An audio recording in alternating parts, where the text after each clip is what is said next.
My number one is Christian Gonzalez. Mark has Joey Porter Jr. as number one, and Dibes has Devin Witherspoon. So I'm going to kick us off with Christian Gonzalez, and we'll circle back to everybody else. So Christian Gonzalez, cornerback out of Oregon. He was a 4-star recruit who started his career at Colorado before transferring to Oregon for 2022, and he earned first-team All-Pac-12 honors. He is 6'1", 197 pounds. That's 89th percentile for height for the cornerback position. He's going to be just under 21 years old on draft night. And then he ran a 4.38 40 at the combine with a 41.5-inch vertical jump. That is a 9.96 relative athletic score. So up there, elite athleticism, 95th percentile broad jump, 96th percentile vertical leap. He's got all the athleticism that you could ever want. He had 51 tackles in 2022 to go along with 4 interceptions and 7 passes defensed. What I really like about Gonzalez is he's physical at the line of scrimmage. He likes to play press man coverage and get up and get on receivers, disrupt that timing. And then I think he's really good at mirroring routes and staying on receivers' hips once he's through that initial phase of the press. But he's not just a press man guy. He plays zone well too. I think he does a really good job in zone coverage of staying keyed on the quarterback, reading his eyes while maintaining awareness of the receivers in his area. And he can click and close downhill in a flash. And so he's really got it all there. He's got top end speed. We talked about the 40 time. He was clocked at 23.3 miles per hour on the GPS in 2021. I think at the catch point, he does a really good job of raking at the arms of receivers. I would like to see him attack the ball more. I don't, 4 interceptions, 7 pass breakups. I still don't think he attacks the ball a lot. He chooses to attack the arms more. And he's a really good tackler. He only missed about 6% of his tackle attempts in 2022. So there's a lot to like about his game. There's some weaknesses, though. I feel like he's aggressive, and that makes him prone to double moves. B, let's talk about your 1A. Dibes, you have Devin Witherspoon, the cornerback out of Illinois, at number 1. Mark and I both have him at 3. So we'll let you lead us off there. Yeah, this has been my guy, and I'm not going to go off that hill, man. I've been a big fan of Witherspoon for the last few months. He's been a big riser, 6 foot tall, 180 pounds, excellent in coverage. He's a ball hawk, unlike kind of Christian Gonzalez. 13 passes defended in 2022. In man coverage, he's allowed only 7 catches and 0 touchdowns per PFF. Quarterbacks have posted a 27.3 passer rating when targeting receivers covered by Devin Witherspoon. I think the 2 words that define Devin Witherspoon is just quick trigger. This is just one of the best read and react defensive players in the draft. His combination of fluid hips, excellent athleticism, and ball skills give him a true high ceiling as a CB1 at the next level. There are a lot of things that he needs to clean up. His footwork is inconsistent. He tends to overplay routes. He struggles to play with leverage at times. But I think a lot of that can, get fixed at the NFL level. And, where he's currently at his development, I think he's probably going to be best in a more of a zone-heavy scheme. That'll allow him to kind of use his elite athleticism, that read and react A to B short area speed to kind of make plays on the football more so. But if he can refine his hips and footwork a little bit more, man, I think this guy's ceiling is off the freaking charts, man. I love Devin Witherspoon. Really fun watch on tape. And he is my 1A at the position. Mark, you mentioned Joey Porter Jr. He is your number 1. He's 2 for me. He's 4 for Dibes. So you lead us off and talk to us about Joey Porter Jr. Yeah, Joey Porter Jr., and you'll hear me say this quite often, but he's like a pterodactyl. He's got pterodactyl arms. He's 6'2.5" for a corner. That length and that size, I think, is just so important. And he had a 9.62 RAS, a 4.46 40, elite 10-yard split. So even better in the 10-yard split than he was in the 40. 4-star prospect out of high school, 3-year starter at Penn State. PFF grades at 70, 67, and 73 over the 3 years. I don't think that those accurately depict how good he was over all 3 of his years. Because even in 2020, I remember watching Penn State and Joey Porter jumping off the screen and me going, wait a second, that's that's Joey Porter's kid. Like, I remember this happening all the way back in the first year he was getting time. The negative on Joey Porter, only one pick in the last 3 years. So you have to worry about the ball skills a little bit there. He's really good and really patient in press coverage. He only allowed 68 yards on 106 snaps in press all season. Great leverage, great with his hands, uses his length, has really loose hips, can turn with the best of them. 40% forced incompletion rate in 2022, which actually led all Power 5 cornerbacks. 7 of those forced incompletions came against Purdue, which is the most in a single game by a Power 5 cornerback in the PFF college era. That one comes straight from PFF.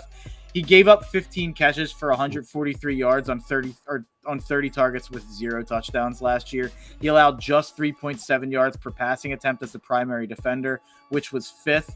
Contested 76% of the passes thrown his way, which was 4th. And like Shane said, you can, it's a drinking game. You can take a drink. He's a little grabby. We'll roll on to Dibes number 3 here.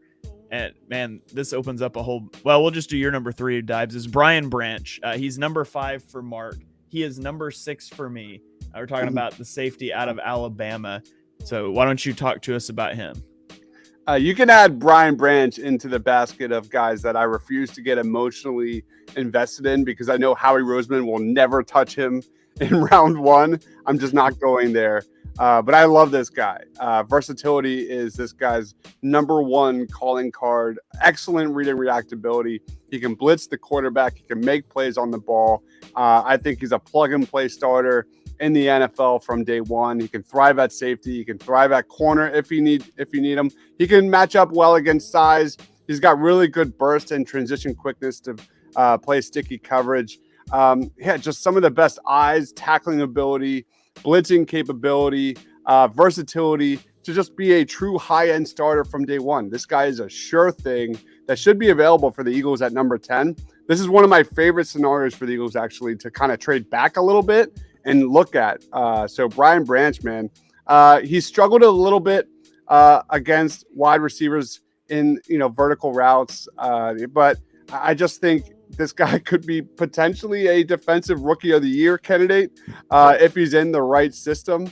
That versatility paired with his just overall talent makes him just one of the most fun prospects in this draft. I think he can play everywhere. I think he can play all across the secondary. He could even play a little bit of linebacker if the occasion calls for it. He can play in his own scheme. He can play, just destroy those underneath routes. He can play in man coverage. And due to his elite route recognition skills.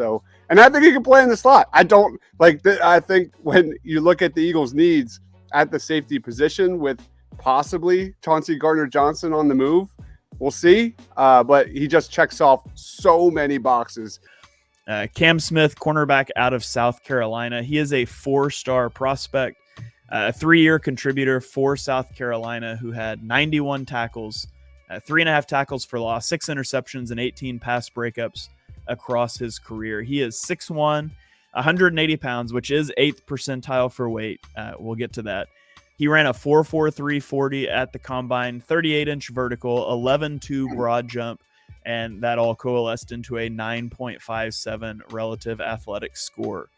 In 2022, he had 27 tackles, 1 interception, 5 pass breakups. I think Cam Smith is really physical at the line of scrimmage and press coverage, similarly to what I talked about with Joey Porter Jr., although less impactful because of the arm length and things. But he does a really good job of pressing and then transitioning into that trail technique. Unlike Joey Porter Jr., though, I think he's got really good spatial awareness and off coverage. He knows where his man and the quarterback are at all times. He does a good job driving down on passes from off coverage.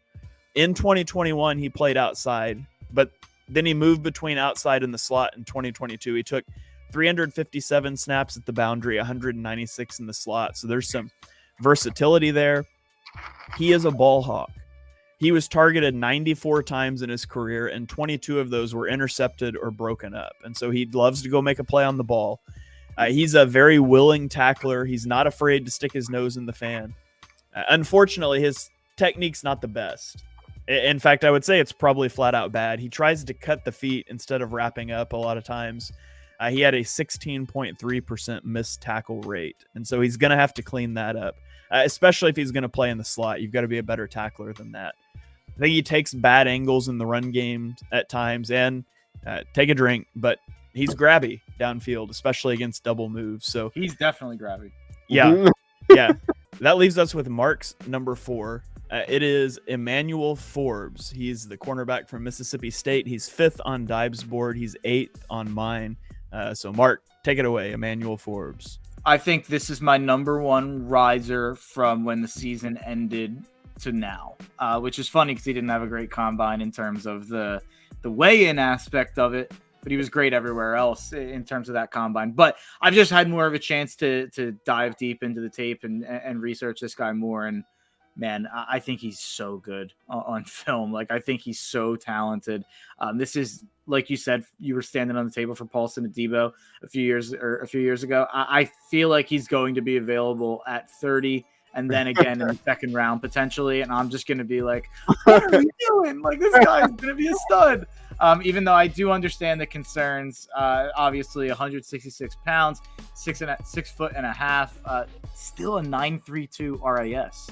Given that information, which tells you he knocked it out of the park athletically. An elite 40-yard dash at 4.35, just as elite in the 10 to 20-yard splits. Like I said before, pterodactyl, Sauce Gardner-like arms on Emmanuel Forbes. Tested well, especially for his size in the vertical and the broad jump. 3-year full-time starter at the highest level in the SEC. 2022 PFF grade of 87.2. You're not seeing a lot of 87.2 PFF grades if you look among these top guys. I mean, Porter, I laid it out for. Witherspoon and Gonzalez, I don't know if they were even that high, but a coverage grade of 89.3. He's got the best ball skills in this class, in my opinion, and I don't think it's particularly close. Over the course of his 3-year career, he came down with 13 interceptions. That's 4 more than the next closest Power 5 cornerback since 2020. Let's roll on here to my number 5. I'm the only one who hasn't revealed number 5 yet. It is Deontay Banks. He clocks in at 7th for Dibes. He is 9th for Mark. So Deontay Banks, cornerback out of Maryland. He started 8 games as a true freshman. Then he played 3 games in the shortened 2020 season. And then he only played 2 games in 2021. He had a shoulder injury, but he put it all together in 2022. Had 38 tackles, 1 interception, 8 pass breakups. He is 6 foot tall, 197 pounds, just over 22 years old. He ran a 4.35 40 at the combine, which was 92nd percentile, a 42-inch vertical, which was 97th percentile. His broad jump was 98th percentile. He had a 9.99 relative athletic score, was a huge winner of the combine. He has a very physical play style. He loves to get his hands on receivers at the line of scrimmage and disrupt timings, whether that be from a press man coverage or even just press zone coverage. And then he has elite athleticism, as I mentioned, with the jumps and the sprints and the relative athletic score. He's just an elite athlete. He's so fluid, and he's strong at the catch point. He does well to contest routes.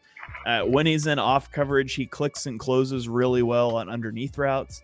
And he's an outstanding tackler. He's got great technique in his tackling. So that's a concern sometimes with corners. It's not a concern with Banks. However, he can be a little over aggressive at times. He really likes to go for a 2-handed jam at the line of scrimmage. That's something that J.C. Horn also liked to do. Yeah, Johnson's a player I really liked all year. And you know, diving deep has only made me like him more. 6'2", 200, only a 5.27 RAS, definitely a problematic combine for him. A 4.52 40-yard dash, which is pretty solid for his safety.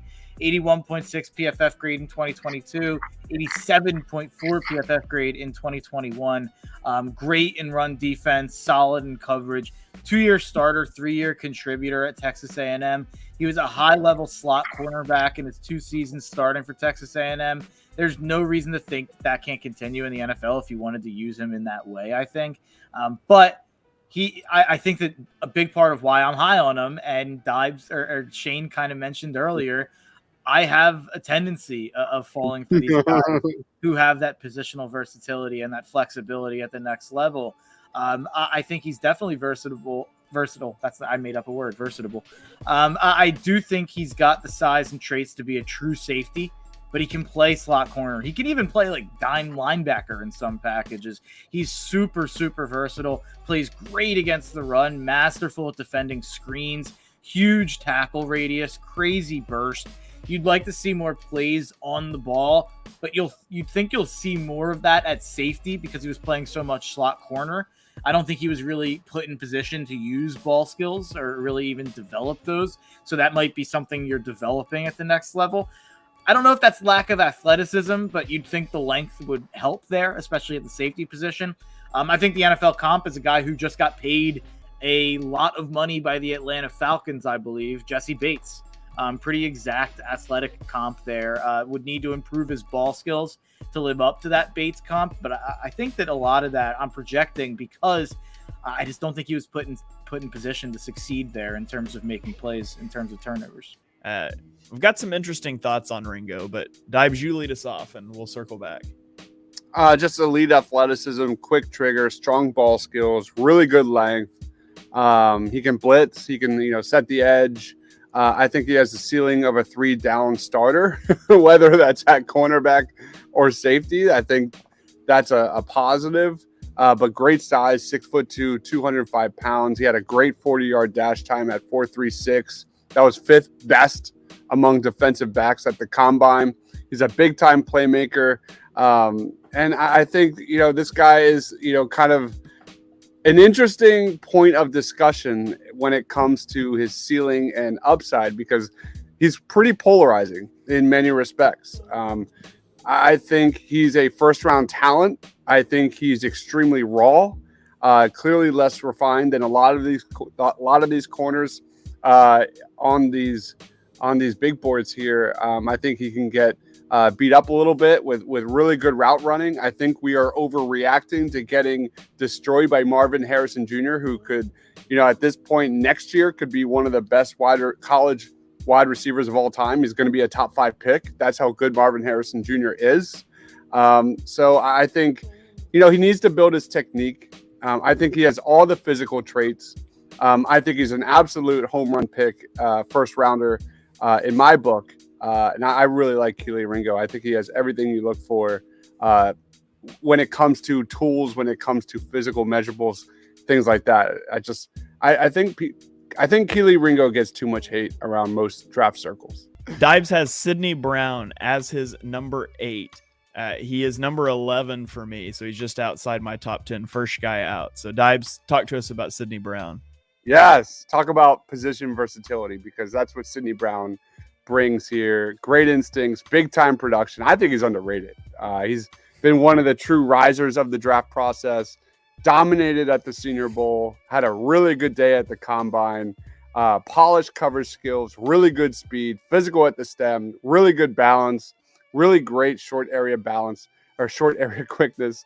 At Illinois, he was extremely versatile. He was playing on multiple levels within multiple schemes. This is a guy that could do a little bit of everything really, really well. You look at the last 2 seasons, he played primarily as a box safety, 877 snaps in the box. He's, again, great at coverage. He can match up with tight ends. He's physical enough to play in the slot. He can play deep safety. He's also really good on special teams. From day one, he can be a core special teamer, which bodes well from for his rookie season just to get on the football field. I think he's just one of those versatile chess pieces for any defensive coordinator at the NFL level. He's not a good tackler. That's the thing he needs to clean up. He missed 14 tackles last year. That's not good enough. He needs to finish better. Everybody knows that. If you watch the tape, he definitely has gotten trucked a little bit by running backs in college, but he doesn't shy away from contact. Okay, let's go to our number 10. We all ironically have the same number awesome. 10.